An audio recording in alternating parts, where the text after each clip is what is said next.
The next speaker is Miguel Fernandes from Covilhã in Portugal.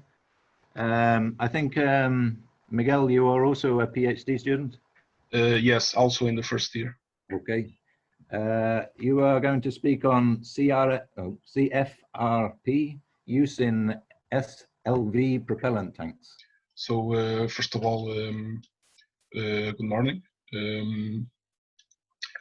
I would like to thank for the opportunity to be here.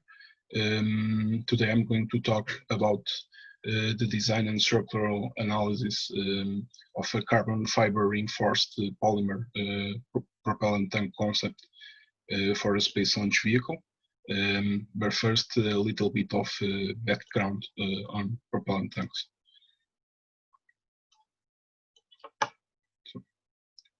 As some of you might know, propellant tanks make up more than half of the dry mass of a space launch vehicle. This makes mass reduction in propellant tanks have a major potential effect in the launch vehicle performance.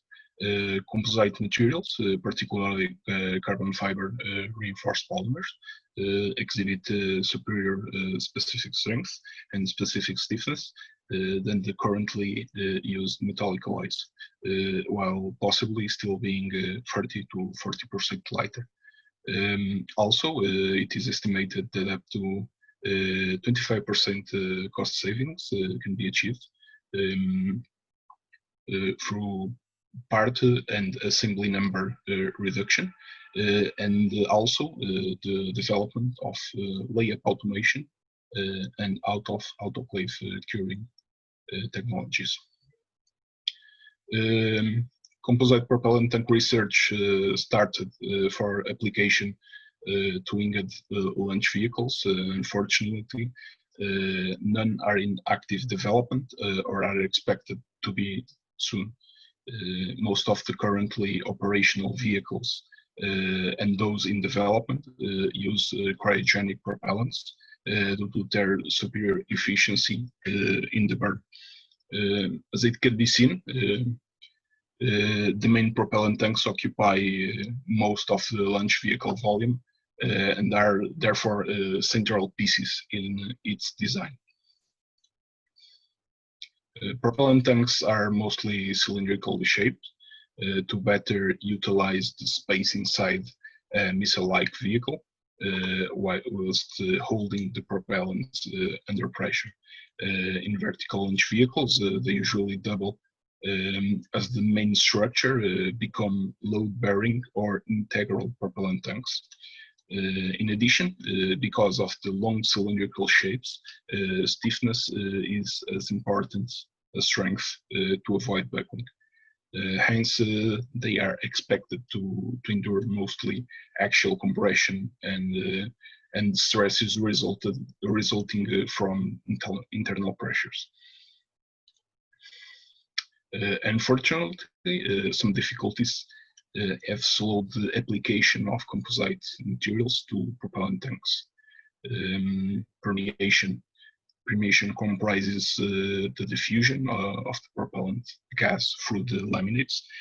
There is always some rate of diffusion with the cryogenic propellants, particularly hydrogen, due to the matrix porosity of the composite.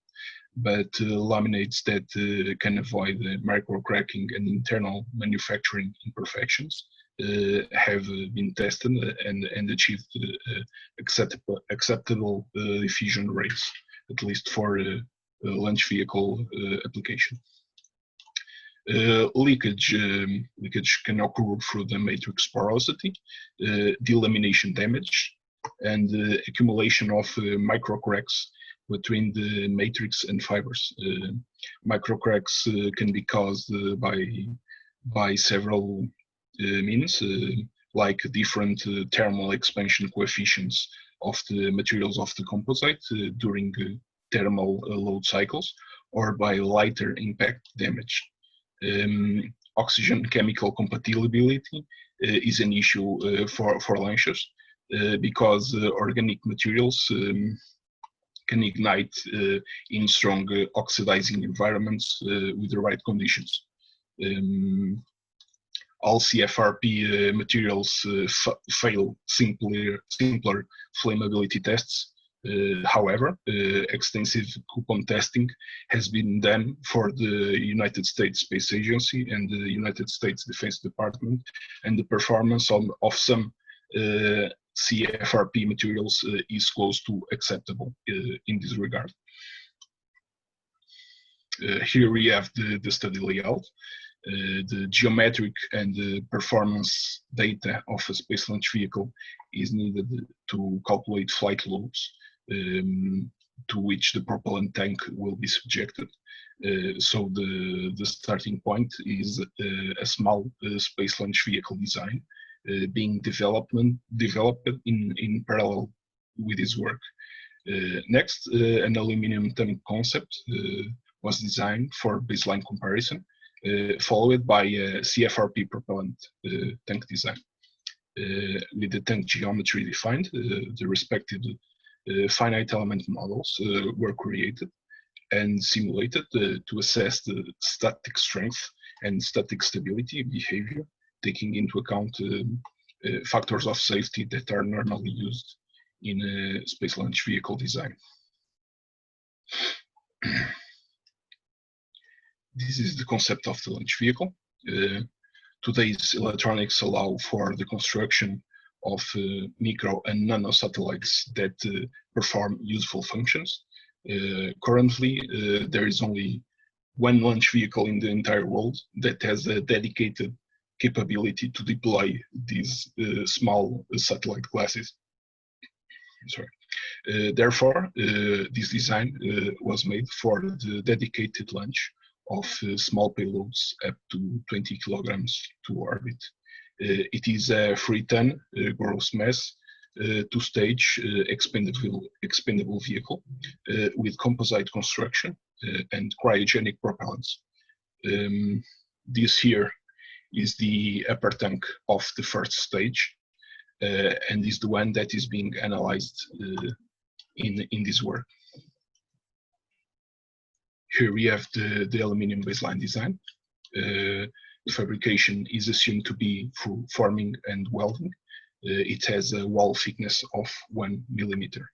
It is an integral tank design with skirts that connect to the rest of the vehicle and spherical domes. This detail shows the transition zone between the tank itself and the skirts. And here we have the mechanical properties of the aluminum, of the chosen aluminum alloy.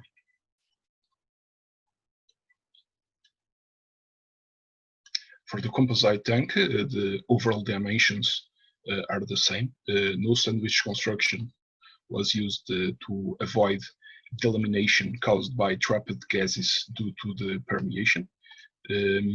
This table has the mechanical properties of the selected carbon fiber toes with the epoxy matrix. The tank assumes filament wound manufacturing with an internal tank and an external barrel that goes the entire length. Then both components will be co-cured to form a single part. These are the ply orientations for both subcomponents. And here we have another detail of the transition zone. And we can see the different the thickness of the different subcomponents of the tank that are then joined together. So this is the FEM model that we use to run the simulations. We use the OptiStruct solver package with HyperWorks for pre and post processing. The model was made with the first order two-dimensional quad shell elements with 25 millimeter size. We performed conversion studies for 20 millimeter and 50 millimeter element sizes with a maximum variation of the resultant tensions of about 0.3%.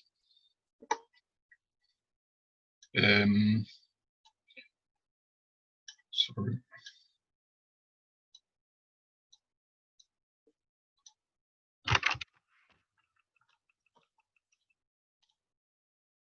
So the FEM analysis consisted in two different analyses.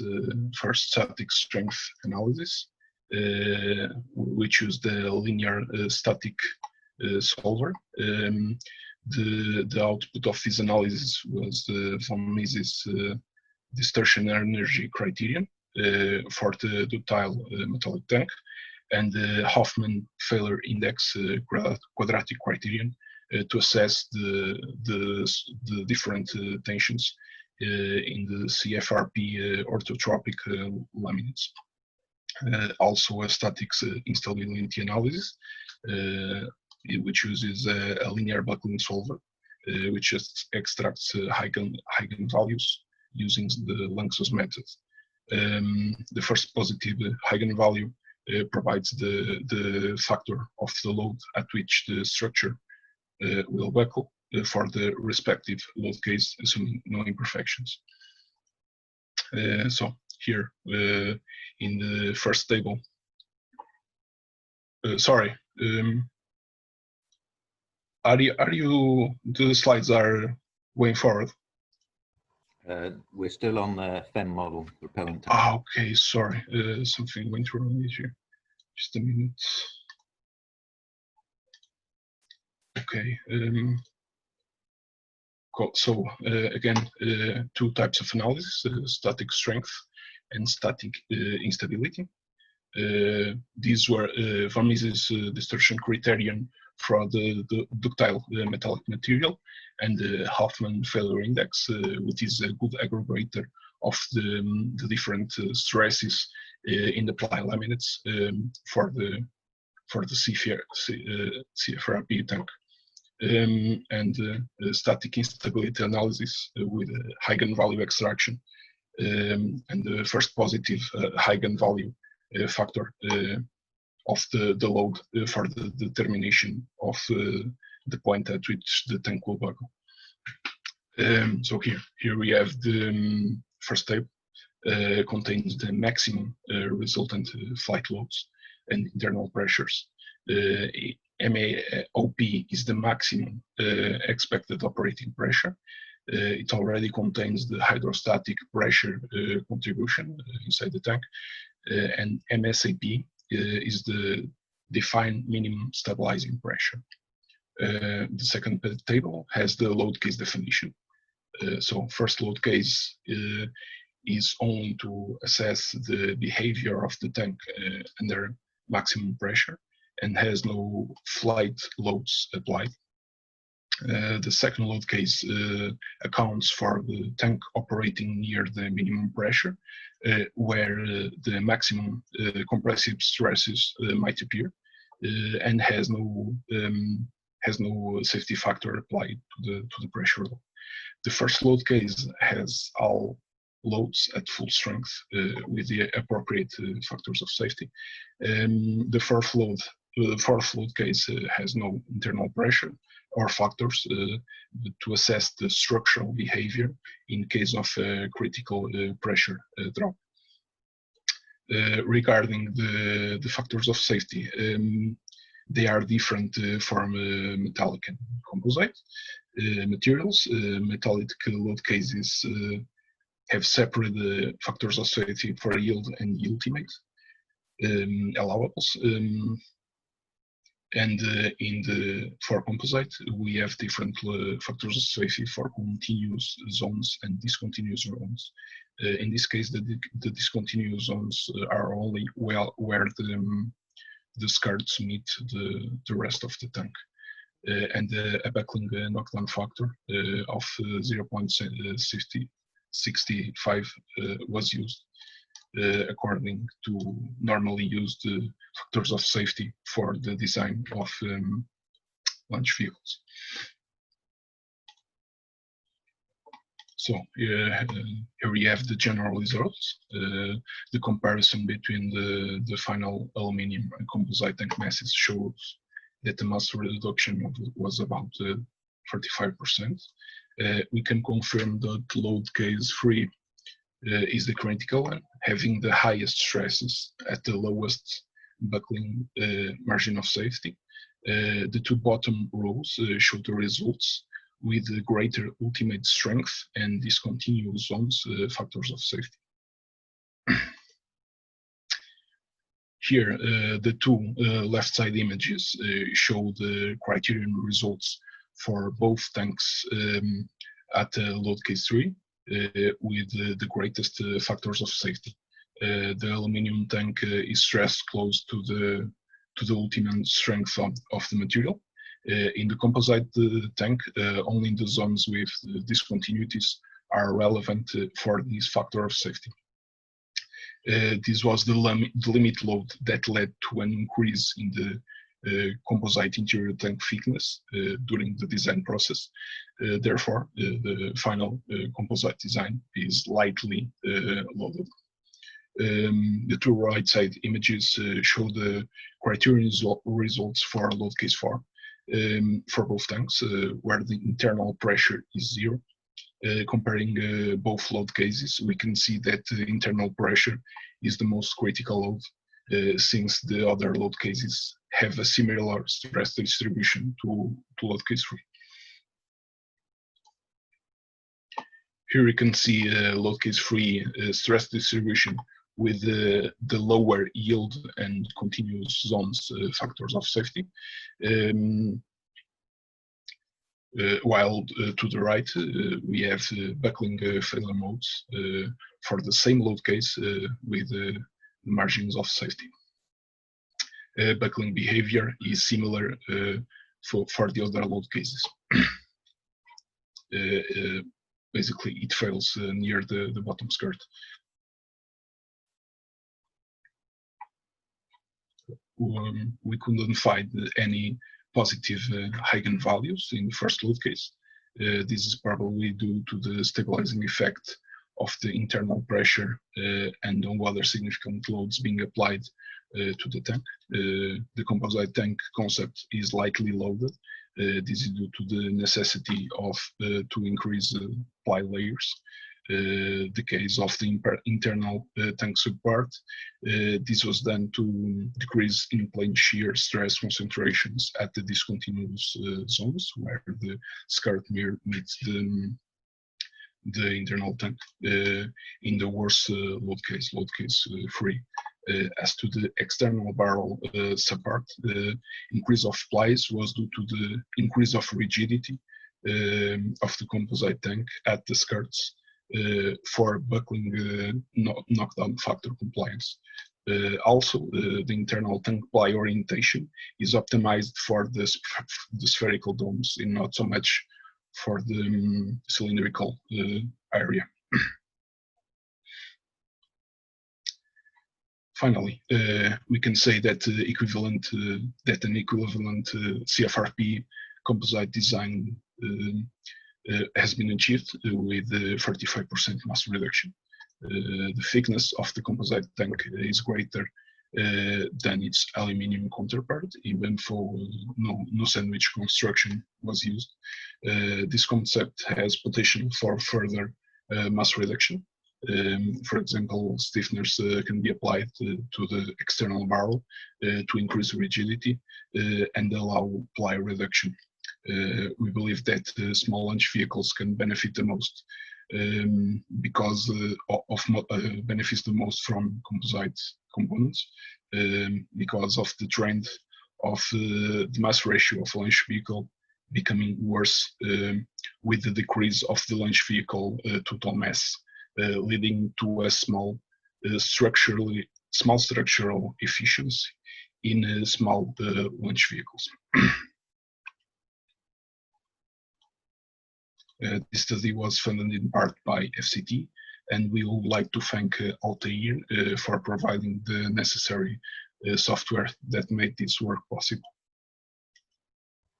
Thank you for your attention and for the opportunity to be here. and I'll be waiting for any questions. Well, thank you very much, Miguel. Very interesting and clear talk. Again, brilliant for a first-year PhD student. You are incredibly confident and a very detailed study already. So as we have a small amount of participants, if anybody has a question, please just speak. If anybody would like to make a question now, please speak. Anybody? I will make some questions then. Obviously, you are quite far advanced in your first year with respect to this composite tank. And right. Where do you plan to take the study now? I mean, you were talking about external barrel stiffeners. What else are you planning? The overall plan is to arrive at the end of the work at some experimental testing with real hardware, but we are still working on that. If that is not possible, I think it's possible to continue to test to simulate different configurations and assess the influence of other factors like thermal cycles and perhaps some dynamic simulations. Okay, thank you very much. Anybody else with a question? Otherwise, unfortunately, Miguel gets another one from me.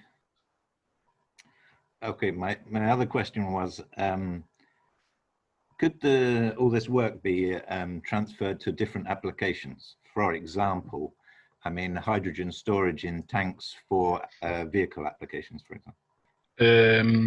Yeah, the principles are the same, but I believe that for hydrogen-powered vehicles, the real challenge is to contain hydrogen in the tanks for long periods of time. Like in space launch vehicles, like especially the expendable ones, the lifetime of the vehicle is like 8 minutes. So you don't need to worry that much about the permeation, but in everyday cars, that's a big problem. And very high, and the permeation is very bad. Yeah. But yes, I think the science is basically the same. Okay.